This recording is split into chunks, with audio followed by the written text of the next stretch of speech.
विधानसभा चुनाव को लेकर दिल्ली का सियासी माहौल गर्माता जा रहा है। अरविंद केजरीवाल अब तक की सबसे कठिन लड़ाई में फंसे हैं। चुनाव जीतने के लिए केजरीवाल अपने पुराने तौर तरीके ही अपना रहे हैं, लेकिन उनके सामने उनकी सरकार ही सबसे बड़ी मुश्किल खड़ी कर रही है। पहले महिला एवं बाल विकास विभाग ने केजरीवाल की महिला सम्मान योजना को फ्रॉड बता दिया और जनता को यह चेतावनी दे दी कि वो अपना डेटा किसी दूसरे को न दें, क्योंकि इससे साइबर फ्रॉड का खतरा उत्पन्न हो सकता है। फिर ऐसा ही नोटिस स्वास्थ्य विभाग ने केजरीवाल की संजीवनी योजना को लेकर जारी कर दिया और उसे आम आदमी पार्टी की तरफ से किया जाने वाला धोखा करार दे दिया। और अब दिल्ली सरकार के परिवहन विभाग में अरविंद केजरीवाल और आतिशी मार्लेना पर झूठी अफवाह फैलाने का आरोप लगा। असल में हाल ही में केजरीवाल और आतिशी मार्लेना दोनों ने आरोप लगाया था कि ट्रांसपोर्ट विभाग दिल्ली की सीएम आतिशी को गिरफ्तार करने की साजिश रच रहा है और इसी मामले को लेकर परिवहन विभाग ने अपना पक्ष सामने रखा। दिल्ली परिवहन विभाग ने केजरीवाल के आरोपों को गलत और भ्रामक बताया। परिवहन विभाग के सचिव प्रशांत गोयल ने मुख्यमंत्री आतिशी को संबोधित एक पत्र में कहा कि महिलाओं के लिए मुफ्त बस यात्रा से संबंधित मामले पर टेलीविजन और सोशल मीडिया पर आ रही खबरों ने मेरा ध्यान खींचा है। इन खबरों में पूर्व मुख्यमंत्री अरविंद केजरीवाल ये आरोप लगाते हुए देखे गए हैं। परिवहन विभाग में एक जांच की जा रही है जिससे आपको इस मामले में फंसाया जा सके। गोयल ने स्पष्ट किया कि इस प्रकार की कोई भी जांच परिवहन विभाग द्वारा न तो की जा रही है और न ही ऐसी कोई जांच विचाराधीन है। इसके अलावा इस संबंध में सतर्कता विभाग GNCTD से कोई भी संचार प्राप्त नहीं हुआ है। उक्त दावा पूरी तरह से गलत और भ्रामक है। परिवहन विभाग ने इस प्रकार के दावे को नकारते हुए जोर दिया कि विभाग किसी भी प्रकार की गलत जानकारी या साजिश में शामिल नहीं है।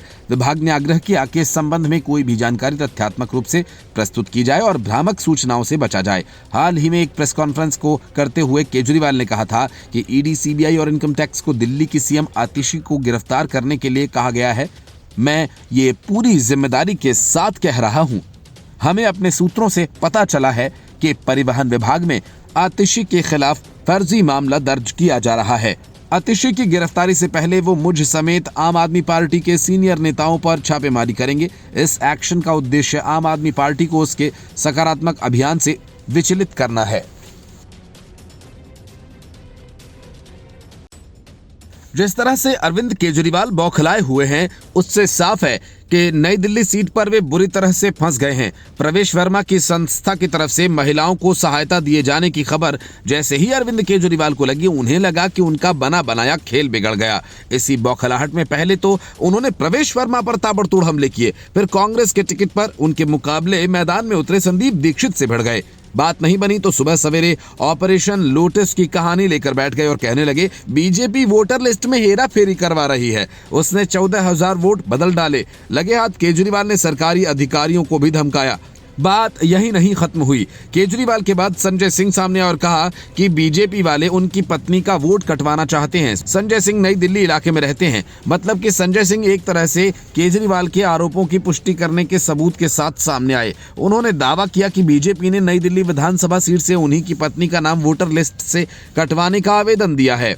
उनका दावा है कि ऐसा एक नहीं बल्कि दो बार किया गया। संजय सिंह ने प्रेस कॉन्फ्रेंस कर कहा कि पिछले दिनों मैंने राज्यसभा में पूर्वांचली भाई बहनों के वोट काटे जाने का मुद्दा उठाया था। मैंने उन लोगों के नाम पढ़कर भी सुनाए थे। इससे बीजेपी इतनी बौखला गई कि उसने सोचा कि पहले संजय सिंह को ही सबक सिखाते हैं। उन्होंने कहा कि नई दिल्ली विधानसभा सीट से मेरी पत्नी का वोट कटवाने के लिए आवेदन दिया गया और ऐसा एक नहीं बल्कि 2 बार हुआ, यानी 2 बार आवेदन दिए गए। उन्होंने कहा कि नड्डा साहब ऐसे तो मत कीजिए, इस तरह से तो चुनावी घोटाला मत करो बीजेपी वालों। जब अरविंद केजरीवाल के क्षेत्र में सांसद की पत्नी का वोट कटवा रहे हो तो ये साफ हो गया कि मेरा मुद्दा 100% सही था। पूर्वांचल और बिहार के लोगों का बीजेपी वोट कटवा रही है। संजय सिंह ने कहा कि मेरी पत्नी भी पूर्वांचल से है।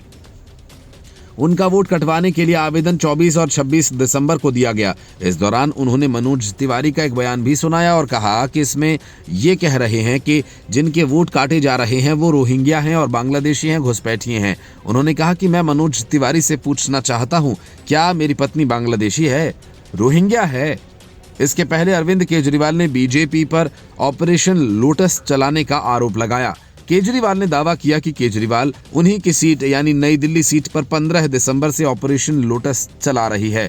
उन्होंने आरोप लगाया कि बीजेपी चुनाव जीतने के लिए हर तरह के हथकंडे अपनाती है और मेरे नई दिल्ली विधानसभा क्षेत्र में उनका ऑपरेशन लोटस 15 दिसंबर से चल रहा है। इन 15 दिनों में उन्होंने लगभग 5000 वोट्स डिलीट करने और 7500 वोट्स जोड़ने के लिए आवेदन दायर किया। उन्होंने कहा कि नई दिल्ली में 1,06,000 वोट हैं। 1,06,000 वोट में से अगर 5% वोट ये डिलीट करवा रहे हैं और 7,500 वोट जोड़ रहे हैं तो फिर चुनाव कराने की जरूरत क्या है?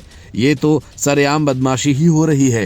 केजरीवाल ने दावा किया कि बीजेपी मौजूदा वोटर के नाम डिलीट करवा रही है। नई दिल्ली विधानसभा सीट पर 29 अक्टूबर से 14 दिसंबर तक 900 वोट्स करवाने के लिए आवेदन आए। 15 दिसंबर से आज तक 5,000 वोट डिलीशन के लिए आए। 19 दिसंबर को यानी एक दिन में ही 1,500 वोट डिलीशन के लिए आए। अरविंद केजरीवाल ने कहा कि जो वोट लोग काटने का आवेदन करा रहे हैं वो कौन है और किसके इशारे पर यह काम हो रहा है। वहीं वोट जोड़ने के मामले में उन्होंने कहा कि जब चुनाव आयोग ने 2 महीने तक घर घर जाकर वोट बनाए तो अब 15 दिन में 10,000 वोटर कहां से आ गए जिनके वोट बनाए जा रहे हैं। बीजेपी बाहर से लोगों को ला रही है जिनके फर्जी वोट बनाए जा रहे हैं। Bureau report, news of India.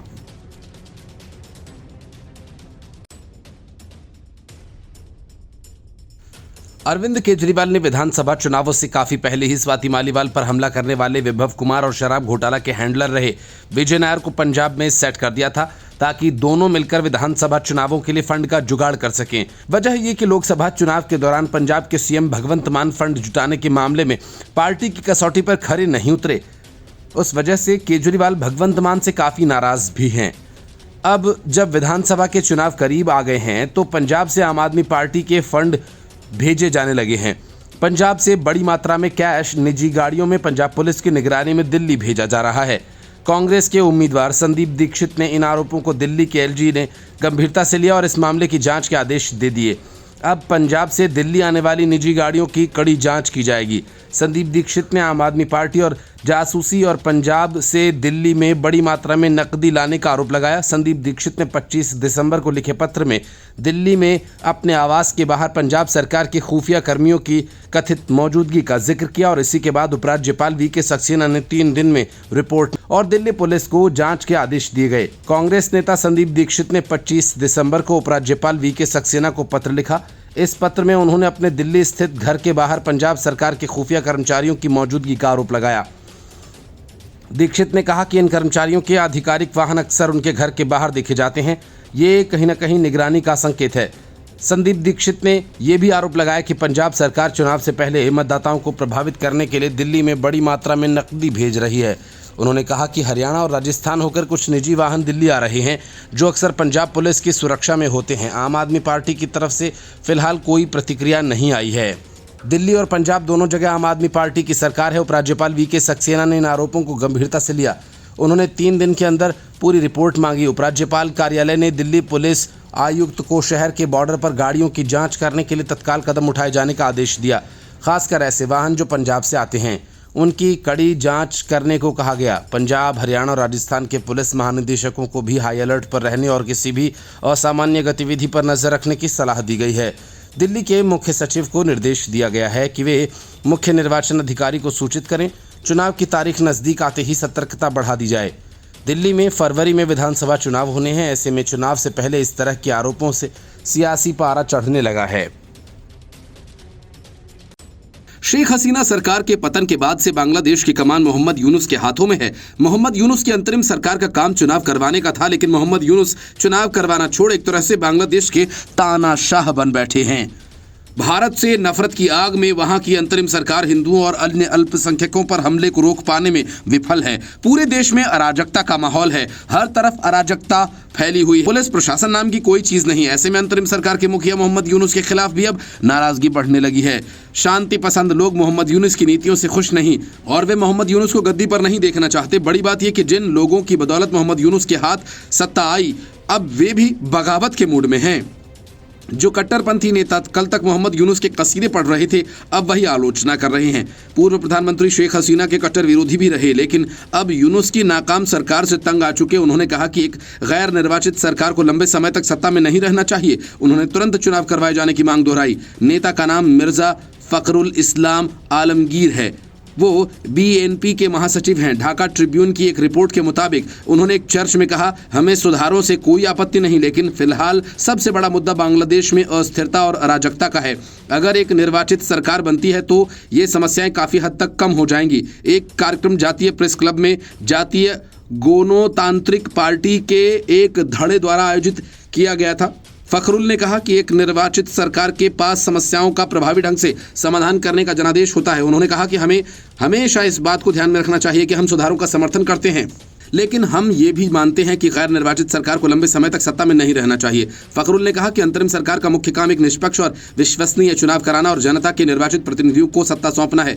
BNP नेता ने कहा कि उनकी पार्टी अब भी प्रोफेसर मोहम्मद यूनुस के नेतृत्व वाली अंतरिम सरकार का पूरा समर्थन करती है। उन्होंने ये भी कहा कि वे चाहते हैं कि अंतरिम सरकार विफल हो और इसके लिए वे हर संभव सहयोग देने को तैयार हैं। फखरुल ने कहा कि मेरी सबसे बड़ी अपील है कि चुनाव जल्द कराए जाएं, अन्यथा मौजूदा संकट, समस्याएं, तोड़फोड़ की घटनाएं और सीमा विवाद हल नहीं हो पाएंगे। उन्होंने कहा कि सुधार कोई नई बात नहीं है, ये एक सतत प्रक्रिया है।